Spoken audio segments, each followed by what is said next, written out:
The Lion Inside by Rachel Bright and Jim Field. In a dry, dusty place where the sand sparkled gold stood a mighty flat rock, all craggy and old. And under that rock, in a tiny full house, lived the littlest, quietest, meekest brown mouse.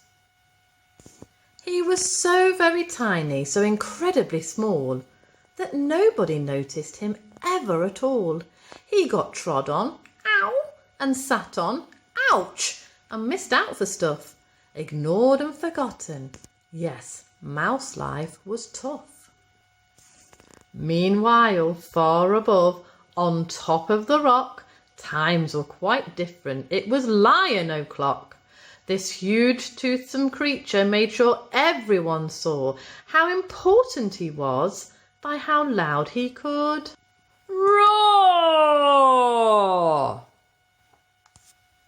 He was head of the pack. He was shouty and tough.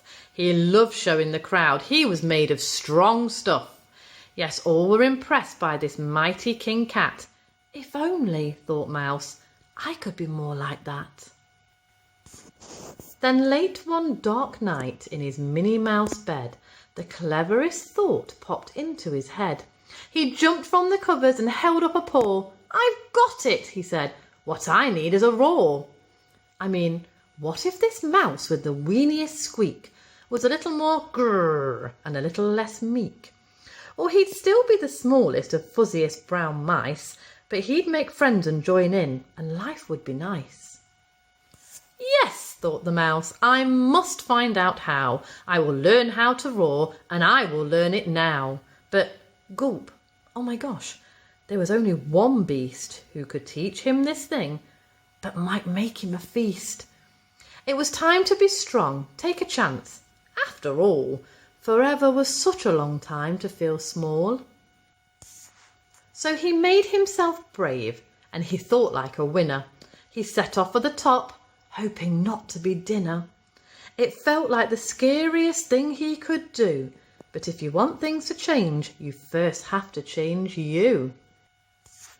The further he climbed, the closer he got to the slumbering lion reclining on top. Then at last, as he stood on his tippy toes, he found himself suddenly nose to nose. Gulp, pardon me, wake up. Mr. Lion, you've got company. Squeak, Mr. Lion, what I've come to you for is squeak. Do you think you could teach me your roar? A silence befell that twinkling plain. Lion opened his eyes and puffed out his mane. Time slowed right down. Why, it felt like a week. Then he opened his mouth and let out a eek. The lion was shaking, his paws all a fumble. He was backing away with a scrambling tumble. Don't hurt me, he whimpered. Oh, try to be nice. Well, my goodness, this lion was frightened of mice.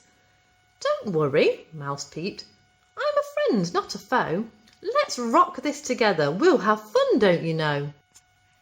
That was a magical moment for sure, when Mouse didn't feel at all small anymore. He had found his true voice and learnt to speak out, and for that you don't need to roar or to shout. And from that day and always the two were a pair. They both liked that rock better now that the rock was to share. The mouse, while still little, felt big in his head, and Lion, he still roared, but with laughter instead. Ha ha ha ha! Yes, that day they both learned that no matter your size, we all have a mouse and a lion inside.